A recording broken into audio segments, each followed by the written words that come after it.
very important one today. We've worked on it long and hard. For years, they've been working on it. And I see Kevin's in the audience, and I just want to thank you. You were fantastic on television today. I actually want to keep you where you are, if you want to know the truth. Kevin Hassett is so good. I'm saying, wait a minute. If I move them, these Fed guys, certainly the one we have now, they don't talk much. I would lose you. It's a serious concern to me. So I just want to say thank you very much. You've done incredible. We don't want to lose him, Susie. But we'll see how it all works out, okay? Thank you, Kevin. Great job. And thank you for all being here as we discuss the largest investment in rural health care in American history. This is the big one. We're delighted to be joined by many incredible members of the healthcare community, including doctors, nurses, and pharmacists from all across America. We're also very happy to have with us some very talented people. A man who is really good at this, extremely non-controversial, which is, I wanted somebody non-controversial. So I chose Robert F. Kennedy, Jr. to head the whole shebang up. And he's also happens to be a great guy. Brooke Rollins, who's doing a fantastic job at agriculture, and thank you. And how are the prices coming? They're coming, sir, they're coming down. Don't forget, we inherited a mess. We sure did. Remember eggs? They were up 4 times higher than they ever were. And in my first day, they said, what are you going to do about eggs? I said, I didn't cause the problem. We didn't cause, we inherited a mess, but the prices are coming down. Yes, sir. Wholesale prices are down 86%. Retail a little bit less than that, but yes, you're making America affordable again. With you in charge, I have no doubt, and I appreciate it. Thank you. Thank you. And administrator for the Centers for Medicare and Medicaid Services, a really good man, a really brilliant guy, Dr. Mehmet Oz. Thank you very much. Thank you, Dr. Oz. And thank you also to Governor Jim Pillen, Senator Dan Sullivan, and Representatives Rob Bresnahan, Mike Lawler, John McGuire, and Nick Begich. Thank you all for being here. Appreciate it very much. Now, we have other congressmen here, I see, and a couple of senators, and we appreciate everybody being here. Everyone wants to be a part of this. It's so important. It's maybe, I don't know, for many people, there's nothing more important. I would say maybe defense. We need defense, and we need offense, too, by the way. As part of the great, big, beautiful bill, we're increased, and we have increased funding for the health care by an unprecedented $50 billion. That's rural health care. Nobody thought that was going to happen, and we got it done. So we have rural health care for those that were trying to make a case that we weren't taking care of the rural community. I'm all about the rural community. We won the rural communities by numbers that nobody's ever won them before, and we're taking care of those great people. So we already did this. We increased funding for rural health care by an unprecedented, record-setting $50 billion over 5 years, which will benefit Americans in all 50 states. And this made possible and was made possible by cutting massive waste, fraud, and abuse from Medicaid and reinvesting those funds to revitalize hospitals and our cherished rural communities and hospitals in rural communities. And I want to say, with all of the fraud that we're seeing in Minnesota and California and other places, I actually think that if we do an unbelievable job, you could almost balance your budget, Kevin. If you take a look at the kind of numbers you're talking about, nobody ever saw anything like it. They're all corrupt politicians, from the governor of Minnesota to the governor of California to everybody. They're just corrupt politicians. And you're talking about hundreds of billions of dollars in fraud. Waste fraud and abuse, but in fraud, you're talking about hundreds of billions of dollars. Under the Unaffordable Care Act, which is Obamacare, it's called the unaffordable. It is unaffordable, remember that. Rural hospitals and communities were devastated by soaring costs, and that continues. Despite colossal increases in government spending since Obamacare was passed, only 7% of the annual Medicaid spending on rural hospitals has gone to rural hospitals. So there's only a very little. They didn't care. Obama didn't care about the rural community, to be totally blunt. What he did care about is insurance companies. And this was a bill to make insurance companies wealthy. And they did. They made insurance companies very wealthy. I would say they don't like me too much because they spent hundreds of billions of dollars, and we're going to have that money spent to the people and given to the people, not we're going to circumvent the insurance companies. Partially as a result, rural health care facilities have suffered from low occupancy rates, workforce shortages, and failing programs that put Band-Aids, literally put Band-Aids over the problems in those communities, and we're not going to have that. We're taking great care of them. With the Rural Health Transformation Program, we are getting rural communities the health support they need, and we're getting it immediately. These funds will go to empowering rural hospitals, strengthening their workforce, modernizing facilities and technology, and ensuring that rural Americans get world-class health care in their own community, right smack in their own community, like they've never had it before, and they've been hurt very badly by the Unaffordable Care Act. Every single Democrat in Congress voted against the lifeline for rural communities, and I hope everyone knows this, and this is not about elections, but I hope you remember this in the midterms, because the Democrats are just so horrible toward the rural community. But I want to take a moment to thank the incredible House and Senate Republicans who worked so hard on making this historic investment possible. That's what they did, and they did work hard. I don't think, got a Democrat vote, did we? Did we get one Democrat vote?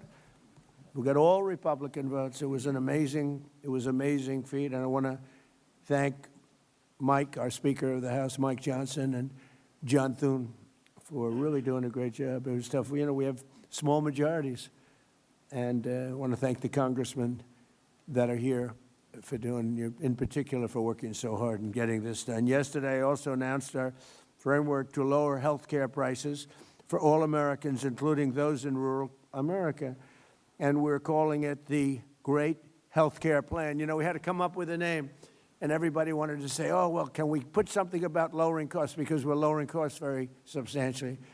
So I had Bobby, and I had Oz, we had everybody in there. We had a whole group of people, and we're trying to come up with, so we're saying, the cost reduction plan that gives you good health care. And I said, it's too long. It's not going to sell. I said, we had more plans. And they wanted to get the words cost reduction in their law, especially you. They wanted cost reduction in, and then they wanted great health care in. I said, look, you can have one or the other, but it gets too long. We're talking about the name of a plan. So we got it down to 7 or 8 words, and which is far too long. Nobody can remember that much. And I said, how about just call it, because this is the Great Health Care Plan. Now, a great plan has to be cost-effective, otherwise it can't be a great plan. That's the way I looked at it. So we have a very glamorous name. It's called the Great Health Care Plan, not the Unaffordable Care Act. I don't like that name. This is called officially the Great Health Care Plan. That means low price and great health care. So you're going to have, at a lower price, great health care. First, our proposal codifies the massive discounts on prescription drugs that my administration is achieving through our most favored nation provisions. Okay, we can go into this. We can go into this for hours, but the bottom line is we'll be paying the lowest price of any nation in the world. Whoever's paying the lowest, we match it. This could have been done years ago. I was going to do it in my first administration, but when COVID came toward the end, I said, I can't believe it wasn't it wasn't exactly a good time to be doing it. But I said, why isn't somebody doing it? And the reason they're not doing it is that no other nation would agree.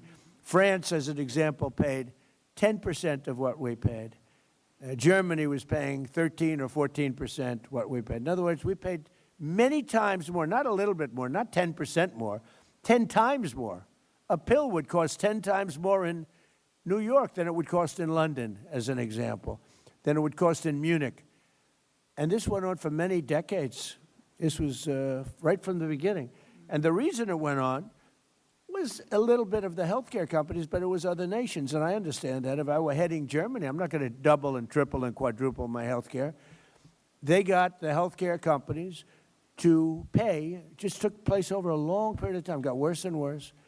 and it just hit numbers that were just absolutely unsaleable. And if you remember, the doctors in the audience remember, they say, well, we have to do research and development. I said, well, what about research and development for Germany? Well, we've decided to put up so the pill would cost 5 times more because of research and development, and 5 times more for other reasons. They had all these phony reasons. And finally, I said to the healthcare companies, we can't do it anymore. We can't do it. And it started, really, I tell the story. It wasn't meant to be funny. People find it funny. But a friend of mine who's a very smart guy, very, very rich, very powerful man, actually, but he's very fat. And he took the fat, I call it the fat drug. I won't give you which one. It was Ozempic. I won't tell you that. And he went to London on one of his many business trips. It's all he does is business. He can't walk across the street, but he's a great businessman. And he said, President. I said, what? He used to call me Donnie. Now he calls me President. So I said, you've come a long way. He goes, but I have a problem. What's your problem? In New York, I pay $1,300 for this drug. Now, this means nothing to him. This is like a penny out of your wallet. The guy's worth hundreds of millions, billions of dollars. He said, and in London, sir, I pay just a fraction of that. I said, what are you paying? $87. I said, well, is it the same drug? I knew exactly what he was getting at because it bothered me for a long time. He said, it's the exact same drug. And because of his wealth and his business smarts, he had it checked. It was made in the same plant by the same company. It's identical. And here I pay $87, and in New York I pay $1,300. So it was too much to bear, because after I told him that the drug does not work on him, because I saw him recently, he's actually fatter than ever. I said, the drug is not working on you. You're going to have to go to something else. But it does work on a lot of people. And he said, thanks, you make me feel good. I said, well, I got to be truthful. You always tell the truth, right, Mr. Congressman? Oh, look, two of the great congressmen. But the drug, we have to do something about it, because that's the same with I would say, Bobby, every drug, essentially. Doesn't have to be in that proportion. In some cases, it's much worse. Because what happened, I might as well get off this crap because it doesn't explain it properly. Because what happened is these countries are very smart, and the drug companies would go to them and they said, look, we're paying $10 for the pill. We're not paying more. Charge America. Mm-hmm. And this happened one time, then the next year. This is over 40 years. All of a sudden, they're paying $10 for a pill, and we're paying like $130 for the same pill. It just happened over years, slowly. And it got to a point over the last 10, 12, 15 years where it just was unbearable. And I went to a great executive at Eli Lilly, the top man. He's a very smart guy. And I confronted him, and he had the same line that they always had, research and development. I said, look, we got to stop this nonsense. We're paying 10 times more for things in Europe. It's not research and development. And if it is research and development, they should pay their fair share of that too. And he said to me, and he's a great guy, he said, look, you're right, we can't defend it anymore. I said, you're admitting it? Because these guys had all of them. They must have taken a class together. It's probably illegal what they did, Lola, you'll check it, right? They must have gone to school together and said, this is the way we're going to fight this crazy thing where the United States pays 10, 12, 13 times more for a drug. Same drug made in the same plant. And he said, here's the problem we have. The nations are brutal. When we go in and say, we have to give you an increase, they say, no. Put it on America, we're not paying you anything. And they say it with such power, and they actually shut us off from selling the drug. And it just happened over and over again. It got a little worse, a little worse, a little worse. All of a sudden, we're paying many times more for the same. I said, well, it's not going to happen anymore. He said, the problem is, sir, you'll never get the nations to agree. It's impossible. They're very tough, and they are. And they'd have to agree to a doubling or tripling of their drug prices in order to get you down, because the world is a bigger place than us. So it's not like you cut it in half. Actually, if they raised it a little bit, we'd go down a lot. You understand that? I think people understand that. So you raise it like from $10 to $20 or $10 to $30, but we'd go from 130 down to 30 or down to 20. So, because the numbers are much bigger, the numbers on their side are much bigger. So they'd need a doubling or tripling or quadrupling. Now, if you're the head of France, the last thing you want to do is say, I'm going to quadruple the cost of a drug. And that's the way it is. But I said, I know, but it's not fair. And this is taking place.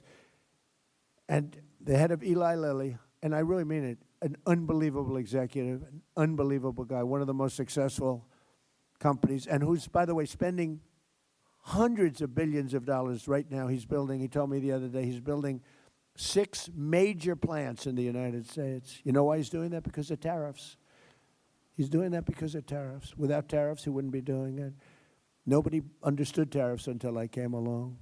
Nobody understood, other than President McKinley. He understood them a long time ago. And because of him, we were the richest nation that we ever were at that period of time. And then when he died, he was assassinated. Teddy Roosevelt came over and he inherited a war chest, and he built the Panama Canal, which is the single most expensive thing ever built in the history of the United States, relatively. We spent what would be the equivalent of $5 trillion building the Panama Canal.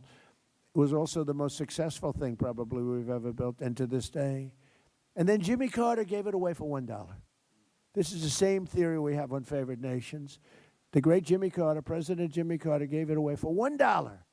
We lost 38,000 men. In those days it was men. I hate to say this, but mostly men.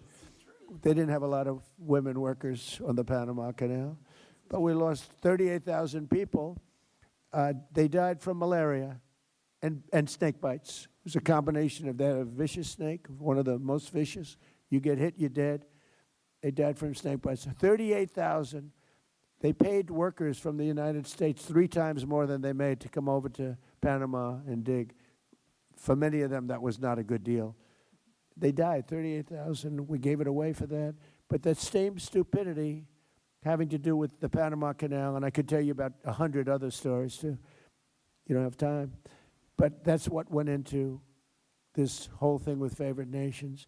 So Europe and other nations all over the world were getting drugs from the same plant, same factory, same everything, same location, everything, same company, for a tiny fraction of what we're paying.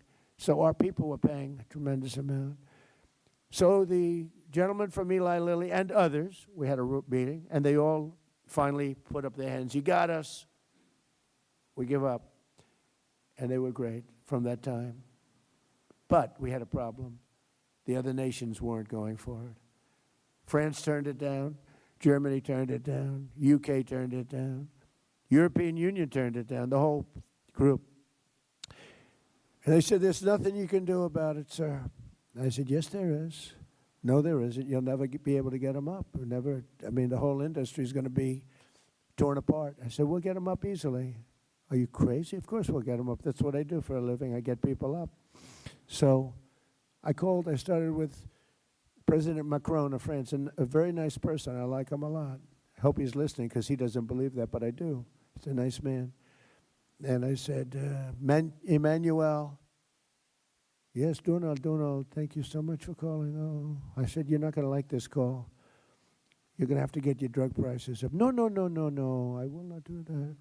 I said, Emmanuel, we're paying 13 times more than, 13 times, not 13%, 13 times more than you are for this pill. I rattled off some numbers that are crazy. You know the numbers I'm talking about, Oz. Oz would give me some numbers. I'd say, this is crazy. We're paying 10 times, 12 times, 13 times. No, I will not do that. I said, look, you've got to do it. 100% you're going to do it. No, Donald, I told you I will not do that. I said, here's the story, Emmanuel. If you don't do it, I'm going to put a 25% tariff on all goods, wine, champagnes, and everything else coming into the United States of America. He said, Donald, I would love to do this for you. It would be a great honor to do it. And that's where it began. And I went through country after country. Susie was responsible for getting every one of those leaders on the seeing Susie. By the way, stand up, Susie. She is doing such a good job. She's the first female chief of staff, and she might be the best chief of staff too, but she's doing a great job. Thank you, Susie. So Susie got him on, and I just went one after another. I called Germany. No, we will not do that.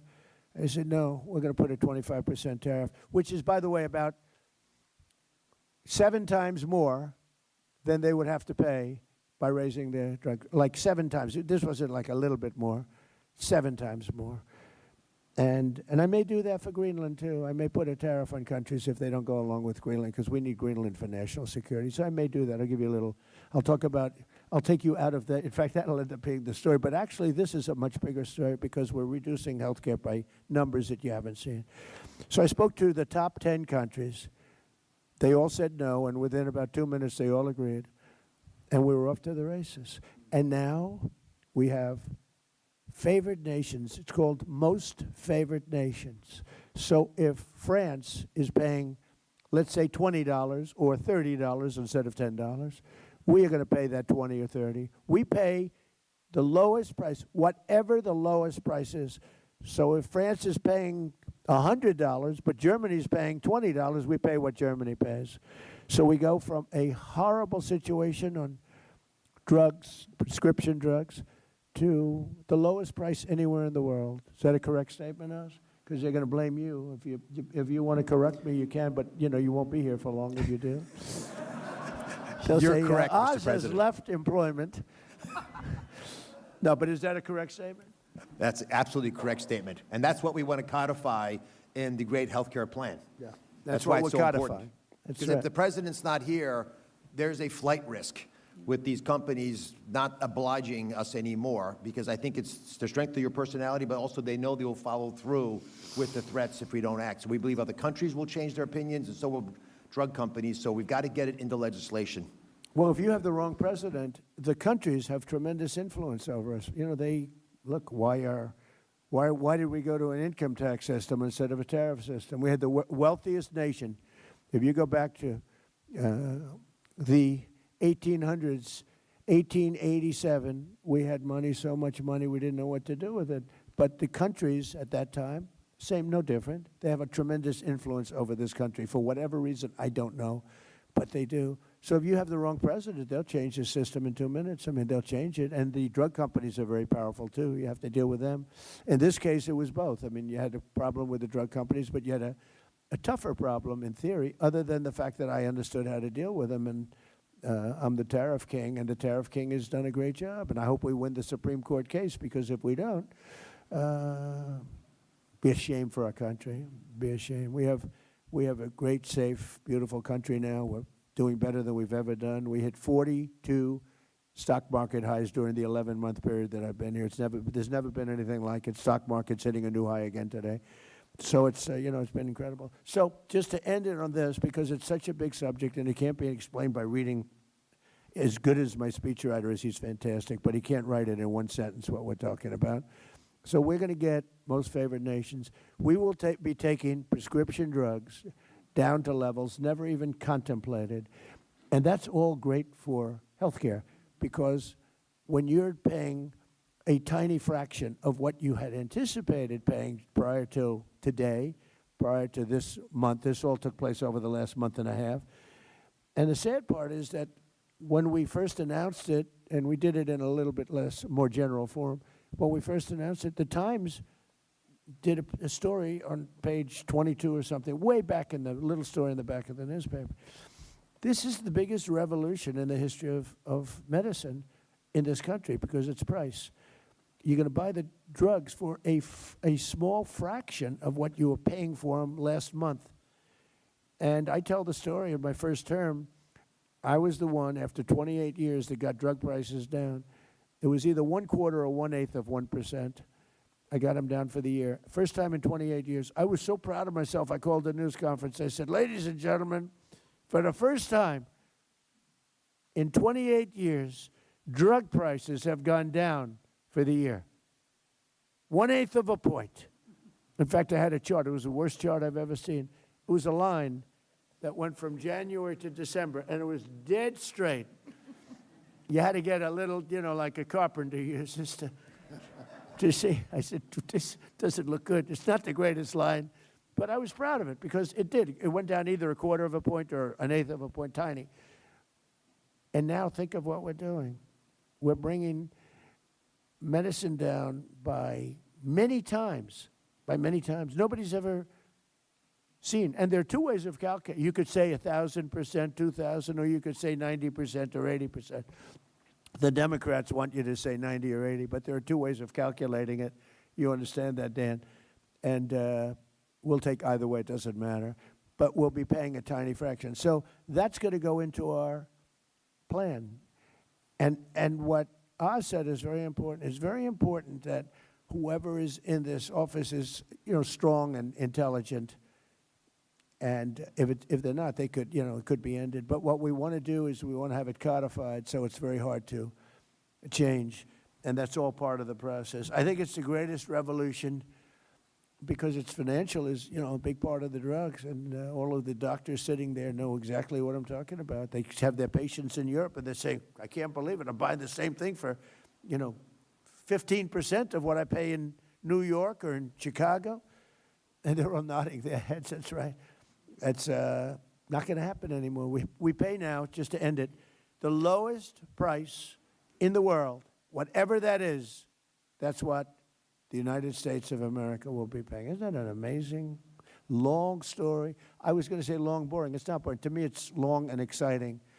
It's the biggest thing to happen to healthcare. I don't think there's anything we can do. We can do all of our different methods, but there's nothing we can do that can ever top what we do. And the press should treat it fairly instead of not writing about it, because they don't write about it because it's me. Primarily because it's me, but also because it's Republican. And they don't write about it, and they should be ashamed. But fortunately, the public understands it, and that's why we won the election in a landslide. So it's a great thing.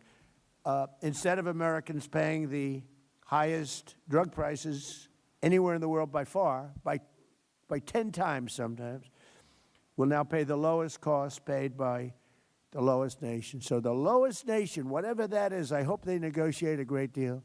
I hope somebody out there of all those nations is going to be a better negotiator than everybody else. And whatever they get, we get, Mike. Is that pretty good? Look at Mike. Even Laura, first time I've ever seen him smile. And next, our plan would reduce your insurance premiums by stopping government payoffs to big insurance companies and sending the money directly to the people.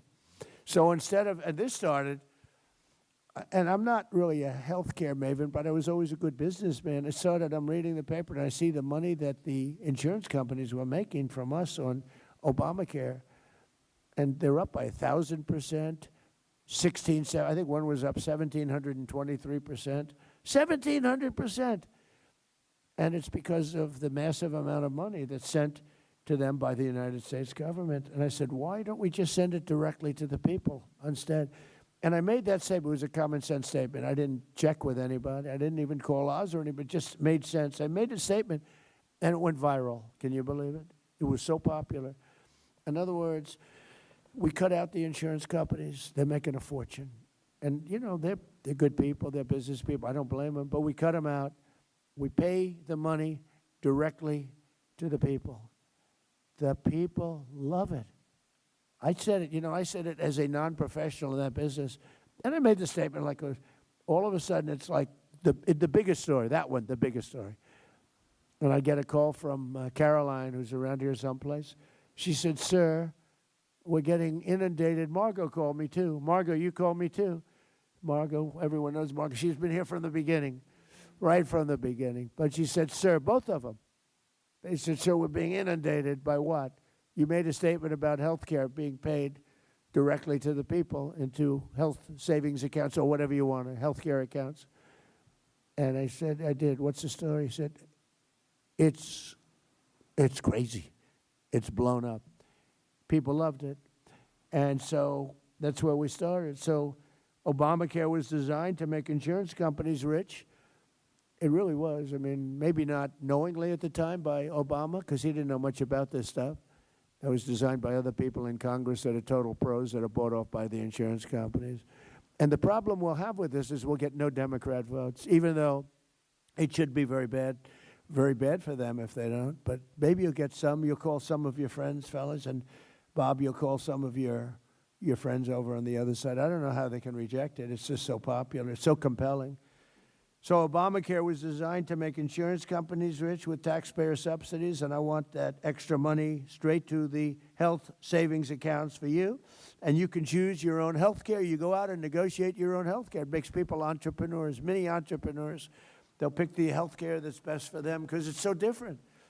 A young person, they need health care for different reasons, and an old person doesn't need certain things that a young person needs, and vice versa.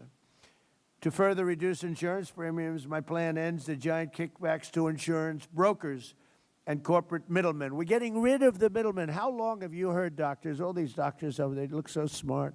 They're all brilliant people. I assume you're brilliant, otherwise you wouldn't be here, right? I assume we have the best. Do we have the best of the doctors? I would imagine, right?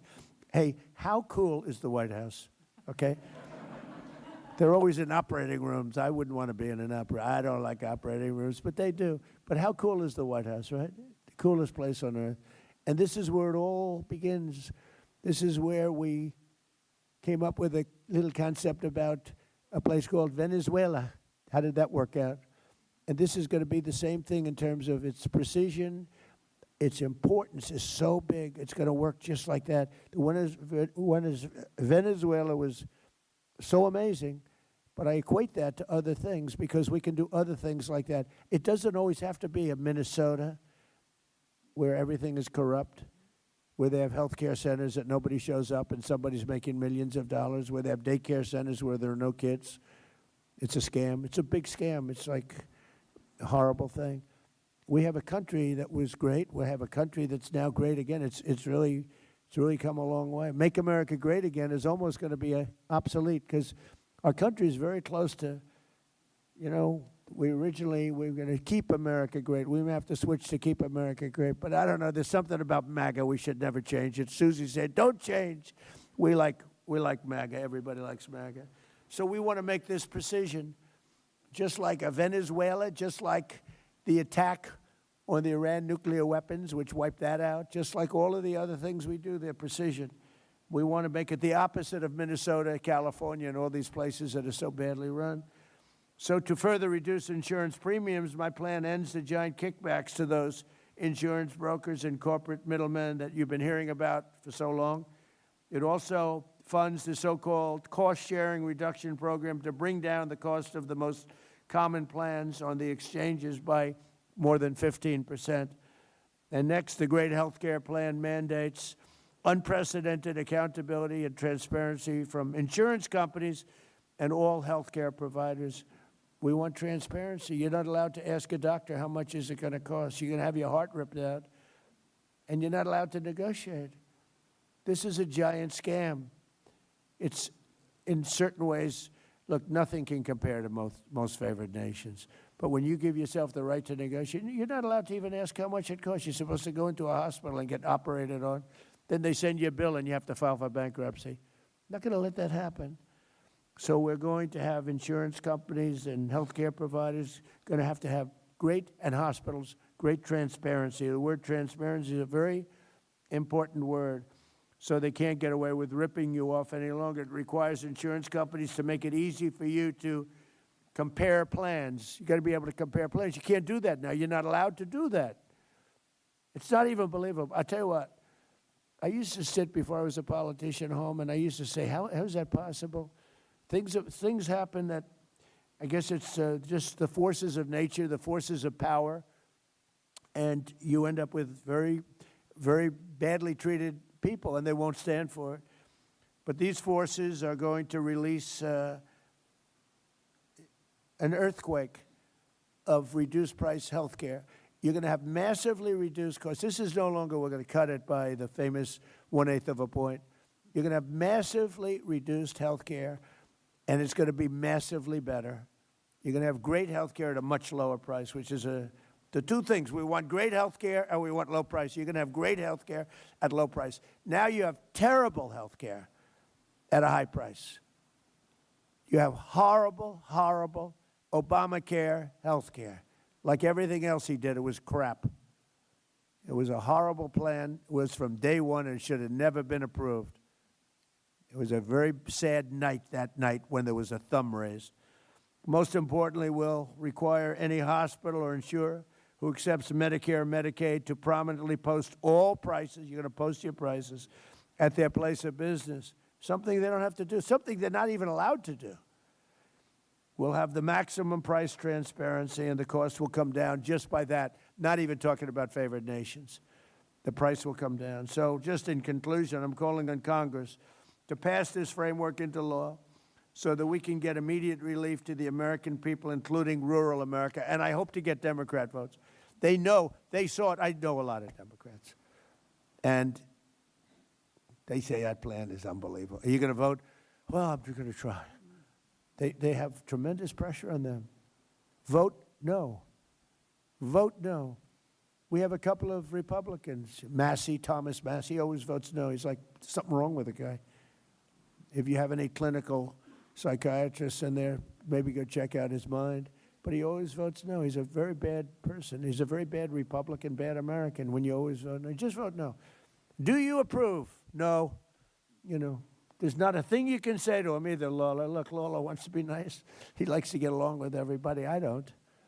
But they vote no. But so I don't know. You know, you have some people, they're very, I call him Rand Paul Jr. Rand Paul always votes. I don't know why he votes no, but I guess he thinks it's good politics. I got him elected twice. If I didn't endorse him, he wouldn't have been elected. But he doesn't reciprocate, and I guess that's okay. But I want to hear now, if I could, from Dr. Oz, and then we're going to have Dan Sullivan say a few words, and Rob and Mike, and Governor, you're going to say a few words, and we appreciate you being here very much. You're doing a fantastic job. I just want to leave by saying that this is the biggest thing to ever happen to health care in our country. It will not be covered that way by the fake news, and that's a sad thing. It will probably not be voted positively by the Democrats, and that's a sad thing. They all know how good it is. I think we can make health care into a Republican issue because the Republicans are going to be close to unanimous on this. It should be unanimous. Maybe we will be unanimous, but it'll be close. But we have a small majority. We probably need a little bit of help from the Democrats. So whatever we can do, we're going to do it. It's the biggest thing to happen to health care, maybe from the beginning. So, Oz, would you take it away, please? Thank you very much. Mr. President.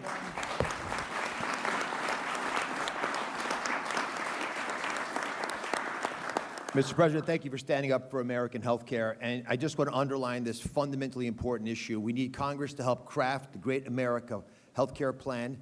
And the Great Health Care Plan will work. It's a brilliantly conceived framework. And as it comes to the American people, they understand that they'll want it. And it should represent the analogous situation, similar to what you did so brilliantly last spring with the Working Families Tax Cut legislation that the President mentioned, has created the Rural Health Transformation Fund, which is why we're here today. I want to put a little bit of texture around why this is such an important issue, because the Rural Health Transformation Fund is the largest investment ever in American history in our rural communities. Yeah.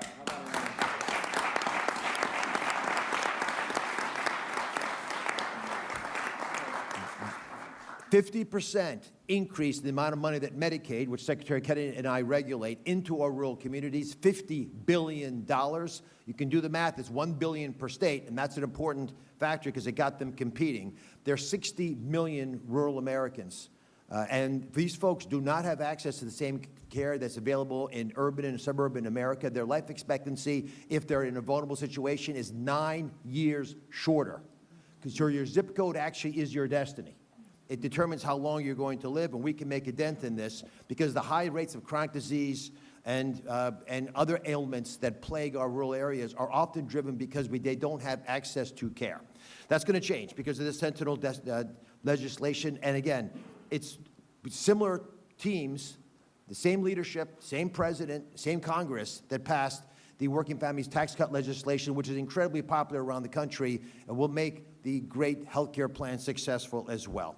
From the day the legislation was signed to create this wonderful fund, this transformational fund, the team at CMS, which is under Secretary Kennedy, began working. And they're here today. Steph Carlton, outstanding Chief of Staff, Alina Chekai, and Emily Chan. That day started working. It was July the 4th, by the way, on the specific vision for the program. How do you actually get the money out the door in 6 months? The president was insistent, did not want the money in Washington. So we began working closely to make sure that we'd use the money not as a Band-Aid, but to empower those closest to the challenges that rural patients face. And who are those people, the 50 people who know rural health care the best? The governors. They wanted the money out of Washington into the governor's hands, and that was done in a remarkable way. The governors thought big. We have one here from Nebraska who was actually the first to start working on community engagement, which is part of that legislation as well. But we have to right-size health care in rural America, and that's an important phrase. All 50 states submitted amazing ideas to transform rural health care in ways that should have been done decades ago. The CMS team awarded each team their portion of the $50 billion investment precisely with the same precision that we took Venezuela leadership, a convicted individual, and with Iran as well, the same precision on time before the end of the year, and got it out of Washington into the states. Now I want to take a step back and do a little thought experiment, Mr. President, if you want to do this. If you, and God forbid this happened, had turned your head the other way in Butler, Pennsylvania, it wouldn't have been an ear injury. Now, I've been to Butler. I'm from Pennsylvania. Butler General Hospital is a good hospital. They don't have neurosurgery there. If you have an injury to the head, you have a golden hour to get cared for. You were taken to Butler General Hospital. Because the injury, thankfully, was not as lethal as it was designed to be, it wasn't a problem. But if you'd had a head injury, you could have had your life saved. But without a neurosurgeon, and there is no neurosurgeon at Butler General Hospital, unfortunately, you wouldn't have an option because Pittsburgh is a far, far ride away. That's the closest metropolitan area where there are lots of neurosurgeons. But with this bill, this legislation rather, this funding of $50 billion, Pennsylvania got its share. And they're going to be able to build telemedicine hookups, even telerobotic surgery, that would allow an injured individual in a car accident or any other reason that is a head injury in Butler General and rural hospitals across the country to be able to access the best care our nation has to offer so rural America will not suffer. That's the promise of what this money offers to our nation. It's not just paying the bills, it's not just picking up the pieces, it's actually transforming using technology we have widely available in urban America, the way we save lives in rural America. Each state competed aggressively because for $1 billion, Mr. President, you'll fight pretty hard. And they gave us brilliant ideas that they're talking with each other about. So we're actually creating teams that now across state lines will connect because they're all Americans and they base their advances on several pillars. Secretary Kennedy can talk about MAHA because there's MAHA elements to this as well, but very precisely sustainable access. We asked states, how can we bring top care closer, like in the thought experiment I gave you for Butler General? In Pennsylvania and North Carolina, there are regional spoke models, and hub and spoke means you've got a big hospital in the city, and they adopt or work closely with some rural hospitals to solve the challenges of fragmented care. And that actually works. You share administrative back office work. You group purchase your stuff. You save money. You exchange medical records. Alabama has no OBGYNs in many of their counties. So they're doing something pretty cool. They're actually having robots do ultrasounds on these pregnant moms. So we can actually get those images back to the big center. So we know if the child has a problem, and we know if that mother's at risk. We have one of the highest maternal mortality rates in the world, in the country with the best medicine in the world. It's often stated, people ask, does healthcare stink in America? Well, they don't like it. Would you leave America to get healthcare elsewhere? Nobody leaves. We have the best health care if you can get to it. We don't want rural America left behind anymore. As an aside, by the way, we've talked about the most favored nation drug pricing. One of the first companies and areas we used most favored nation drug pricing is fertility drugs. That's why we're going to have so many Trump babies, because we've dropped dramatically the most expensive part of the fertility space. And so America no longer will pay so many times more. In that case, it was 10 times more for the same fertility drugs that they're available for moms who want to get pregnant in Europe. I want to thank Terry, who's here as a nurse practitioner, Andrew, who's a doctor, West Virginia, New Mexico. They're representatives of the workforce in rural America. But there are only 2 of them here representative because we don't have enough people working in rural America. It's a big challenge. So Delaware is creating its own medical school, their first ever medical school in a rural part of the state. So that can get more local talent that will stay local in those parts of Delaware. Michigan is launching the high school to healthcare pipeline grant program. They want to take kids out of high school in Michigan, local rural communities, and get them into the system, get them trained as nurses, because they'll stay home because they're from those communities, and they'll save lives for decades there. These are the types of programs that can get our rural communities and economies up to high gear and keep it that way long after this 5-year funding is done. And finally, tech innovation. Rural communities would benefit the most from high-tech advances, like we just discussed, as possibly if there was a head trauma case. Many states want to partner with our CMS data interoperability network. It was created by Amy Gleason, who spearheaded so much of the technology transformation in our government. It's going to support the President's pledge to provide transparency that he mentioned as part of the great health care plan. And Congress can ensure these are all available for decades to come if we can get this legislation through. As in the tech innovation forefront, just to give you a couple examples, Texas and Hawaii are making targeted investments in statewide telehealth, so everybody has telehealth. The best doctors for the best knowledge available where you are. We'll meet you where you are. If you're a vet and depressed and you're thinking of taking your life, we'll be there. Just let us know you're in trouble and we'll help. Alaska wants to deploy, and I'm going to hand it to Senator Sullivan in a second, wants to deploy unmanned pharmaceutical distribution kiosks and drones that will deliver medications, because in the North Slope of Alaska, you can't get there this time of year. So these technologies, they exist. Why are we using them in Midtown Manhattan? We should use them in rural Alaska.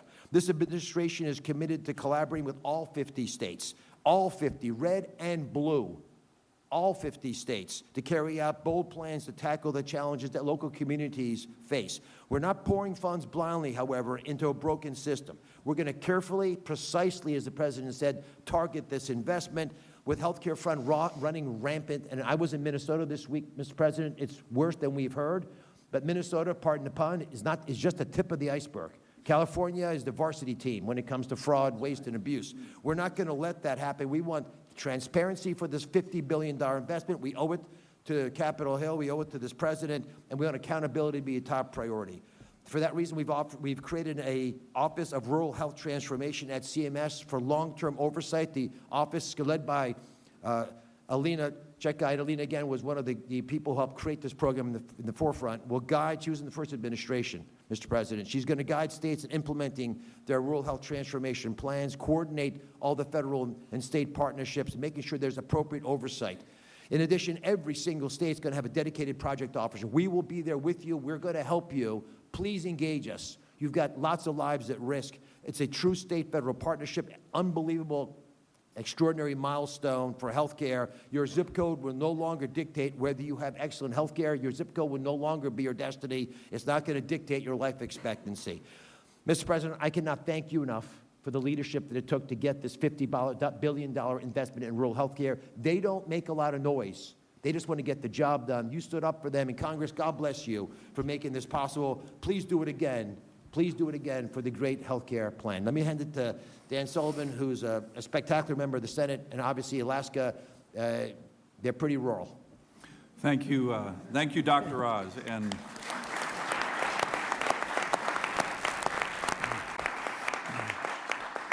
And Mr. President, I am very honored to be here. This is a really exciting day. I want to thank you, sir, and your team.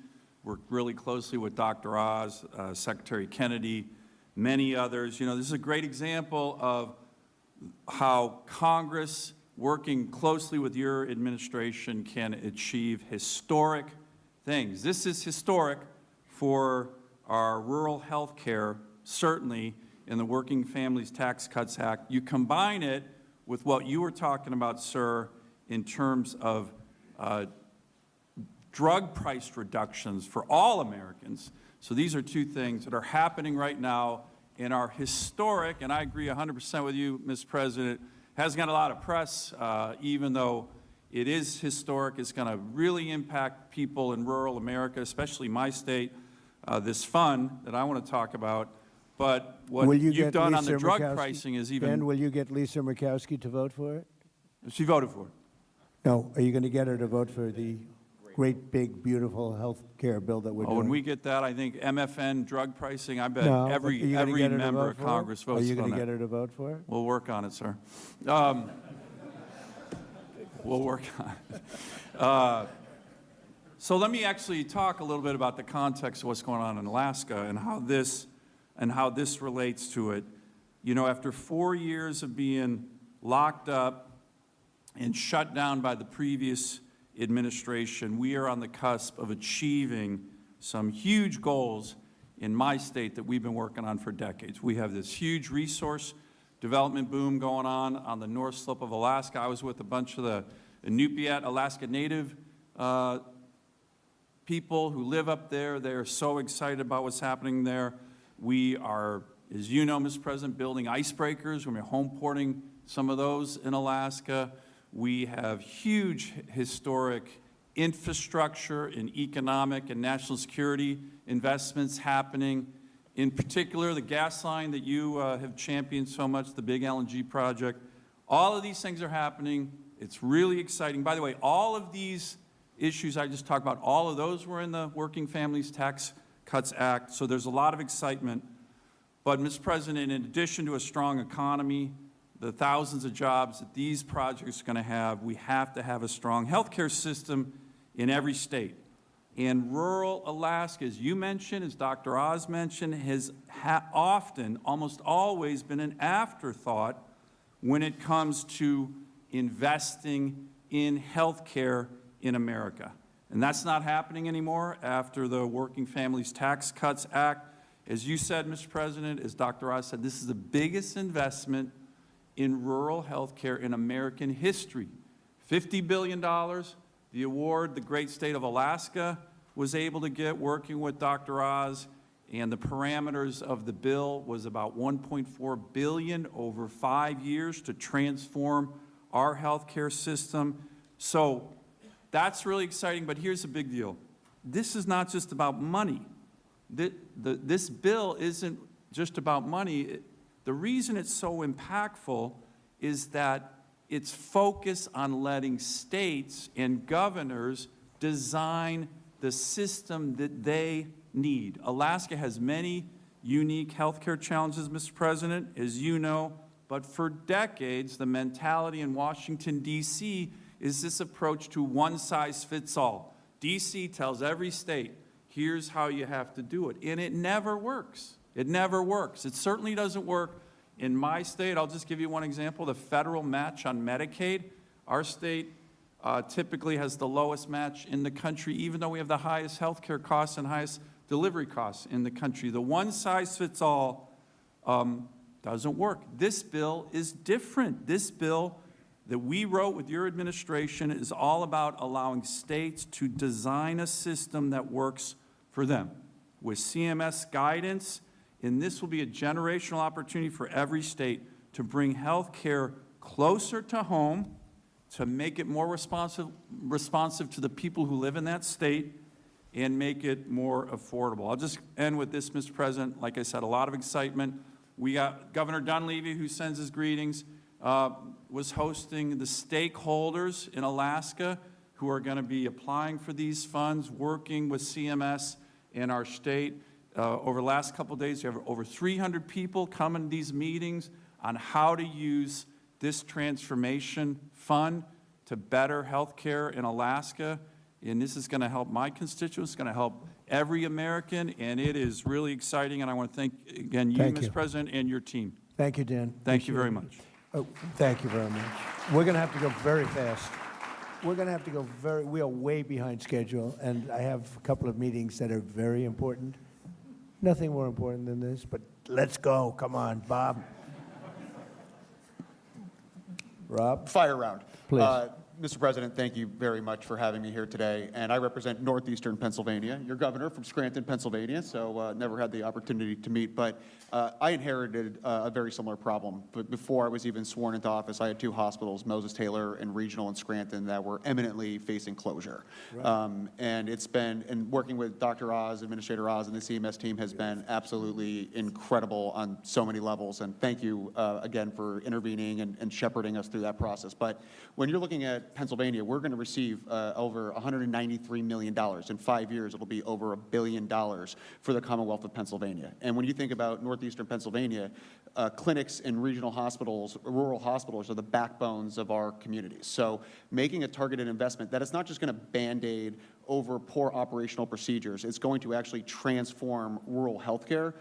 That's what we are so excited about. Pike County in my district is the largest growing county in the Commonwealth of Pennsylvania where there's not a hospital. The nearest commute to a hospital is over 55 minutes away. So these are going to be funds that will be so imperative. The unprecedented investment is going to be incredible, and thank you for having me up here and being a part of this journey. Thank you, Rob. Appreciate it. Thank you, Mr. President. This is a great opportunity to be here with you and your team. Dr. Oz has been a tremendous asset. The $50 billion commitment to rural health transformation is critical. New York State is going to see about $212 million in the first year, which is vital for workforce development, access to care, primary, behavioral, maternal, emergency, telemedicine, et cetera. How were we able to do it? Because we rooted out waste, fraud, and abuse in the system. Democrats will just say we cut $1 trillion in Medicaid. That's not what we did. We said you need to be eligible. You need to be a citizen.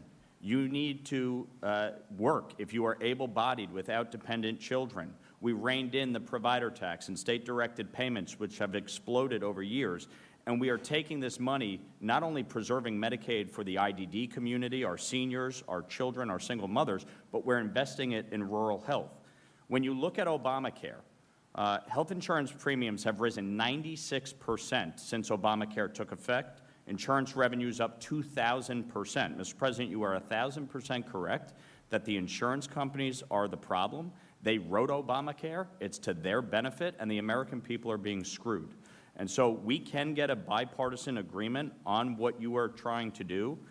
When it comes to lowering drug prices, I will tell you, one of the largest pharmaceutical companies is in my district in Westchester County. I met with them in 2024, and I said, what would you do to lower drug prices? And the response was, go after the European price controls. You are spot on taking on the price controls that have been put in place. Most favored nation is the single best thing we can do to lower prescription drug prices here in America. The pharmaceutical companies will tell you that privately. And that is the fundamental fact. We need to go after PBM reform. Associated health care plans, we put that on the floor. Every Democrat voted against it, every Republican for it. Those would reduce costs by 11% because businesses, small businesses, would be able to pool together and purchase health care plans at a lower rate. We need to go after the PBMs and make sure that insurance companies are not owning providers and owning PBMs. That is what is driving up the cost of health care in this country. You've talked about IVF. I've been a big champion on this. We need to make sure the insurance companies cover it. I also have a tax bill to provide tax incentives to Americans, and what you have done to lower IVF costs on the drugs is critical. And you are 1,000% correct on expanding HSAs. I fundamentally believe that we can address the issues with Obamacare, make sure that the American people have access to care at a lower rate. We can get a bipartisan agreement to address the EPTC with expansion of HSAs so that the money goes to the people and not the insurance companies. We are committed to working to get this done, and I thank you for your leadership. Thank you. Thank you. Mr. President, gigantic thank you, and thank you for your incredible leadership. Your courage gives me more courage to say it the way it is. We're working very hard in Nebraska to run government like a business. This investment into rural America, which, by the way, in all of Nebraska, you poll 85%. I don't know what the hell's wrong with the other 15, but your 85 is a pretty good number. I think, be very, very brief. This plan will allow us to do common sense, pragmatic investments in rural Nebraska, and they will be sustainable. We will make sure that we don't need another dollar after 5 years. We are working on simple things like food. Real food is good medicine. We're working on making sure that all of our veterans, Nebraska is 500 miles long, 250 miles wide, no longer are veterans going to have to drive to Omaha to get care. We're going to take care of our veterans at home. investments in technology so we can educate our children in rural Nebraska to provide health care are really, really important issues. And I think that the other is we've developed what we call 6 Regions, 1 Nebraska, and that will focus and take advantage of those. So we're working on what we have and then being able to use these resources to also help us with mental health and drug care as well. So we're incredibly grateful. Nebraska, we work hard. We're about faith, family, hard work, the American dream, and we don't ask for much help in rural Nebraska. So we're really grateful for this investment. Thank you. Thank you. Thank you. Thank you for being here. 1 minute. How about 30 seconds? How about 30 seconds, sir? As a small-town kid from Glen Rose, Texas, population 1,200, where I grew up, what you are doing today changes everything. And on behalf of our farmers and our ranchers in rural America, it is a new day, and we're so grateful. The final thing I'll say is I think about Abraham Lincoln, who also sat in this room, and I think about other presidents throughout American history. And you think about how the fundamental course of American history has changed in certain pivot points throughout history. I think about you as the peace president, 8 wars solved, more coming. I think about you as the security president, a border that is secure for the first time and more than any time in American history. I think about you as the prosperity president. We talk about, Kevin, wages going up, We'll give poverty her more coming than down. 1 minute. In fact, Oh, no, I'm almost done. she I'm can, almost no, she done. can speak as long as she wants. I'm almost done. The prosperity president and what's happening. Think about you as the affordability president. Everything is coming down. Inflation is coming down. The cost of groceries is coming down, fuel, housing, et cetera. And, sir, today, in the last 2 weeks, you will go down in history as the greatest president for the health of this country in history. Think about our new dietary guidelines from Bobby Kennedy and I, but with your leadership, putting real food back in the middle of our health care conversation. Whole milk for healthy kids with those dairy farmers 2 days ago. We were in Pennsylvania talking about it yesterday. And today, putting the patient and the doctor back in charge of health care with great leaders like Governor Pillen. God bless you, Thank your you very leadership, much. and all of our leaders. Thank you so much, sir. Thank you very much. It's been a great day. And Terry and Andrew, thank you. Thank you very much for being here. I hear you're just outstanding people Yeah. and have really helped. We appreciate it. You want to say something? Thank you, President Trump, and I would just echo everything that's been said here. Thank you very much for what you're doing. I'm from the northwest corner of New Mexico. We also work with the Navajo Nation. Right. And so we have a lot of rural areas in our state and in our county. I'm also a county commissioner. So Good. I take as being a nurse practitioner, a county commissioner, with a heavy weight in order to see this happen. And it will help produce accessibility, which is a huge thing. People have to drive for miles in order to see a health care provider, workforce, quality care, and sustainability for our hospitals.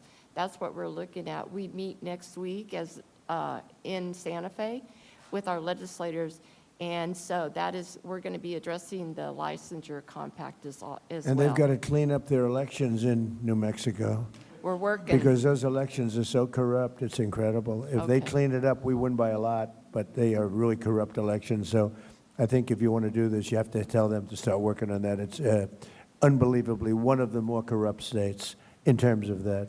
But you uncorrupted, so I appreciate you being Well, here, the Terry. Northwest Corner loves you. I know, I know. Thank you. I know we have great love in New Mexico, but it's the elections are so corrupt, not much you can do about it. We have that with numerous states. Thank you very much. Andrew, thank you very much. You have anything to say? Mr. President, thank you for having me here today. It's an honor to be here to represent my community. I'm from Northwest Georgia. I grew up in West Virginia. To represent my colleagues and my profession, it's truly an honor. This is so important to our patients, to put the physician and the patient back together and take everything else out of the middle. I practice in cardiology. Having efficient, effective, high-quality care is so important, and time is of the essence, and patients need to be able to have close proximity to their doctors to get the care that they deserve. Quality of care shouldn't matter about the zip code. We should be able to do what we are best at and take care of our patients on an equal playing field, and this certainly helps that. I greatly appreciate all that you've done for the American people. You are an inspiration to us. You make us believe no problem is too big to solve. I mean, you are a representative of that. And I thank you for your leadership. Thank you for this opportunity to be here. And thank you for putting healthcare at the forefront. It's so important to every patient and every family that we take care of. Thank you very much, Andrew. Great job. Great job you both do. Amazing. I've heard unbelievable things. And doctors in particular, thank you very much for being here. We very much appreciate it. Thank you, everybody. It's a big story. Thank you.